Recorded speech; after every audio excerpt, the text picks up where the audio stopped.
Bon dia. Me diuen Salvador Roig, soc llaurador d'Almàssera. En este moment estem collint xufes, com se cullen avui, en el Rincó de l'Anell, en taverna. Però, Salvador, així no veig cap xufa. On està la planta? Des del mes d'abril que se sembren va creixent. Se fa verda i després ve un moment, quan ve la frescor, que la palla se va secant. Quan se seca del tot, li peguem foc. Entonces se crema, así queda el mechó de les xufes. Vegeu les xufes, mira-les. Vegeu les xufes com ixen ahí en la terra. La xufa és el tubercle de la xufera. Es cultiva des de fa més de 4.000 anys i va ser introduïda pels àrabs. Ara veureu com va la marxa, arrencarem la màquina i posarem a funcionar. Anem allà. Però culls tu a soles o t'ajuda algú? Estic treballant en l'altra màquina que n'hi ha allà, la del meu fill. Anem els dos junts i s'ajudem perquè l'horta així funciona així. Així tenim Boro fill. Jo, el fill. He vist a mon pare, va veure a mon abuelo igual també i m'ha agradat i pensava que podia, de moment, viure treballant en el camp. Per què? Què té de bo el camp?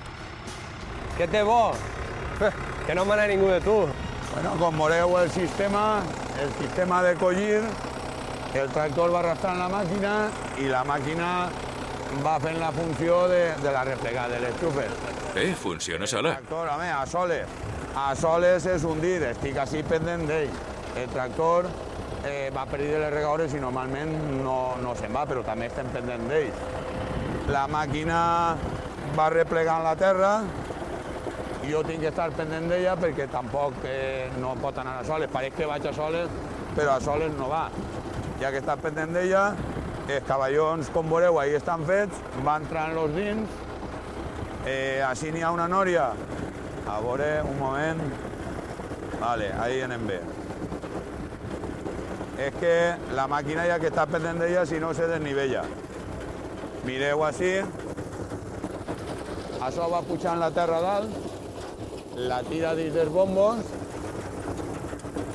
els bombos la garbellen, cau a terra molt fineta, ahí dins se va netejant i se van quedant les xufes i les pedres. Si n'hi ha alguna pedra o això, que normalment n'hi ha molt poquetes. Com veureu, si s'arrimeu,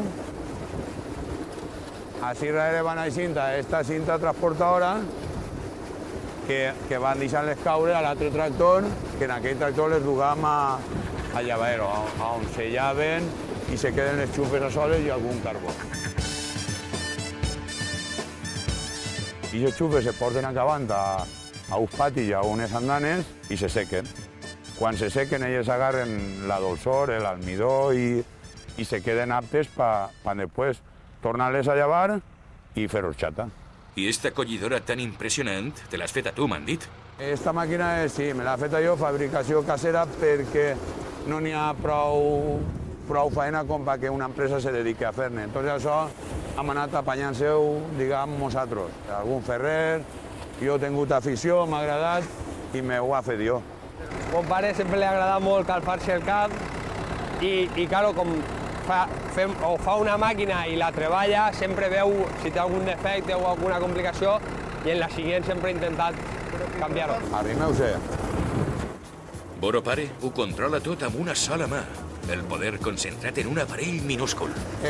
Lo que porta en la mà és que la manejen este mando també, les electrovàlvules, el sistema hidràulic, el maneje d'ací, no tinc que estar dalt del tractor constantment.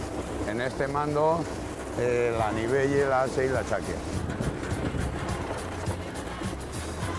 És que no me puc separar molt d'ella. Pareix que vaig a soles, però no va.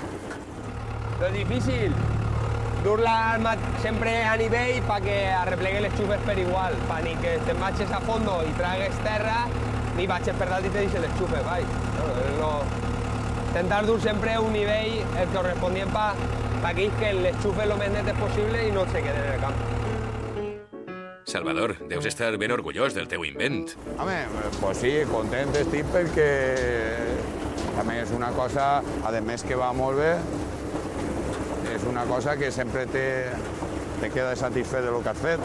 Veient-la anar, dius, pues, pareix mentira que jo sol he fet això. La collita de xufes sol fer-se ara, a l'hivern, encara que el tubercle aguanta molt bé al camp. Ara ja se pot collir, però el mateix que se cull avui, si plou o se retrasa la campanya, pues poden collir en enero, per exemple, i se posarem a collir en noviembre. O sigui, les xufes tenen un cicle de diguem, 2 mesos o 3 si l'horatge se complica, que no s'estropeen i se cullen igual. Per què heu plantat xufa? Perquè era una cosa que de la zona i era prou rentable. Durant un parell d'anys que està el tema un poc més mal, ja no tenim tanta rentabilitat, però com no n'hi ha molta varietat en coses que se puguen cultivar, pues tenim que fer xufes. Les xufes de fora ens estan condicionant molt, que no devia de ser així. I cada vegada són menys llaurós perquè està molt mal de viure de la terra. Tu seguiràs dedicat a la terra, Salvador? Mentre puga intentaré viure del camp. Gràcies als dos. Aquest estiu, la primera horxata la veuré a la vostra salut. Que si no fora per gent com vosaltres, segur que este cultiu ja no existiria. Així ja tenim un camp acabat, anem a veure si canvien de zona. Canvien de puesto, correcte. Això és així, acabem i ens comencem un altre i, bueno, mentre n'hi ha que marxar fent-la. Hasta un altre encontre. Adeu i moltes gràcies. Adiós.